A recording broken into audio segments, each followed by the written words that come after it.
And when we can profit, then we can move it into other assets and we can create more leveraged residual income. Unfortunately, I don't think there's many real estate models out there that teach that. They teach to drive through having bills and liabilities. I want to make sure people become free with their business. I have returning guest Colton Lindsay with us. Colton, thanks for taking time out of your day to talk with us today. For sure. What's up, gang? How y'all doing? Right. I think the first thing you have to do is ask yourself, what emotion do I want to experience in my morning? What emotion do I want to experience through my day?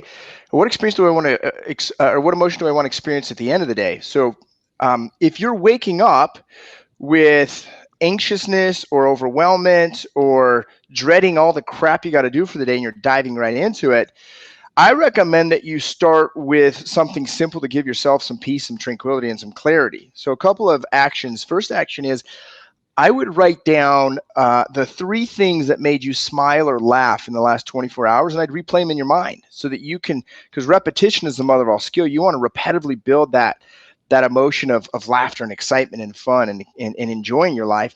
After that, give yourself some space, whether it's go on a walk, sit on the deck drinking coffee. For me, it's breath work, meditation, stretching, and Tai Chi. But give yourself space to where you don't feel like you've got to save the world in the first hour or 2 of your day.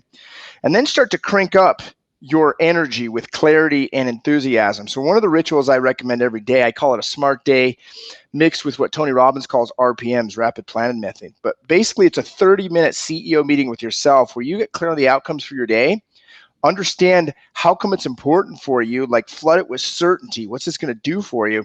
And then come up with 3 to 6 actions that it's going to drive that outcome. Okay, so here's an example. One of the outcomes I think all you guys and gals want is to be a badass business warrior that drives revenue into your business. I mean, who doesn't want to have that outcome where you're just driving revenue, freaking warrior, you're making business happen.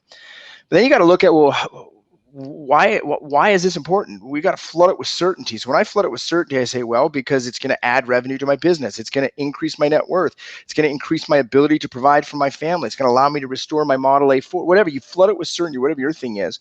And then what are 3 to 6 actions? So for as a realtor, one action could be spend 35 minutes just mastering my skill set, whatever my communication skill set is for the day. One of my actions could be to call using REDX, call FSBOs and expires for 45 minutes. One of my actions could be to prepare the Jones listing appointment for today. One of my actions could be to go on the listing appointment, right? So you get clear, but keep it to 3 to 6 actions on that outcome. Otherwise, you get overwhelmed on it. So that would be the number one thing I would do, is start with an emotion of peace and then move to an emotion of clarity with a CEO meeting with yourself. Here, I want to share this to you. Until you're making $150K a year, you have 3 major things to focus on. Okay. And to create and what you're going to tolerate or not tolerate. Number 1, it's setting 5 appointments, whether it's a buyer appointment, a seller appointment, or a networking appointment with your database. So 1 is setting 5 or more appointments. Number 2, mastering your communication skills, whether that's sales skills, leadership skills, whatever. No matter what level you get to, you're always going to be mastering your communication skills. The 3rd is growing and nurturing your relationships through your network, whether that's past clients, sphere of influence, leads, whatever. You got to be nurturing those obsessively. Once you get to that 150K plus mark, then you're gonna focus on those 3 still, but also 4, 5, and 6. Number 4 is you're gonna focus on leverage. How do you leverage yourself through technology assets such as REDX software or something like that? Dropbox is an example. There's so many examples of that, but then also human asset, whether it's a buyer's agent, junior agent, senior agent, whatever, assistant. Then the 5th thing you're gonna focus on and you're gonna really create as part of your attributes is leadership. You're leading yourself, you're leading your clients, your community, your family, your organization. And then the 6th thing is really mastering ownership, responsibility for what you have created, no matter who's in charge of the systems you've built, but really owning that, hey, I'm here to serve, I'm here to add value, I'm here to contribute. So until you get to that 150, focus on those first 3. Once you get to those 150, move to leverage, leadership, and ownership. So I think we have to understand when we're talking about systems with lead follow-up, we're talking about technology assets. Okay. So we live in a really extremely awesome opportunity today with all the technology we have. Unfortunately, what we need to be careful of is to not forget our job is to close real estate deals, and we do that by having conversations with people, setting up appointments, getting contracts signed. So we can't get lost in the technology asset. But what we need to be able to do is utilize that to get to phone calls. So, I mean, there's technology like you guys have. With REDX, I'm not as familiar with the program as far as how your dialer works, but you're being able to see things today where as you generate a lead, it goes into the software, and then the moment that that new lead comes in, guess what? It's dialing you as an agent so you get them on the phone. If they don't answer, it's sending out an automated text message sequence, and it's sending out an automated email sequence, an automated video sequence. And when you do that, the objective is drive them to a conversation and move them to a presentation to see if they're qualified and to get a contract signed and move them through the process. Okay, so you have to understand, well, we talking seller or buyer follow-up. And when we look at a seller follow-up, most people today, they want to avoid conversations. True or true? They don't want to be on a phone call because they're afraid they're going to get what? Sold something. So we have to kind of move through what Grant Cardone talks about as informational selling and giving them just enough information, but leaves the cat curious, leaves them to say, hey, you know what? I'm willing to schedule a call with this guy or this gal. I really want to talk and get more information because this uncertainty is killing me when I got a $500,000 asset. I don't want to leave any money on the table, sort of thing. So you got to be quick to respond to them, and you got to be able to lead them to phone calls. I think that's the simplest version. How quick can you be to respond to them, and how quick can you get them to a phone call? And know that even when you respond quickly, they're not going to answer. They're not going to respond. So you can't just try once or twice. You're going to have to try 8, 9, 10, sometimes 12 times before you just get told to no. And don't move on until you get told no, you get an appointment scheduled. That's what I recommend. Until you get told no, or until you get a conversation with them, don't move. Don't forget the lead. Yep. And this is really the leverage level that we're talking about. Before people leverage through human asset, you got to leverage through technology asset. This is where you get stuck at 150. Instead of spending money on building out a proper automated follow-up system and investing into that consistent flow, you're buying a Land Rover. So I think it's important that we drill in on this. Don't spend your money on liabilities.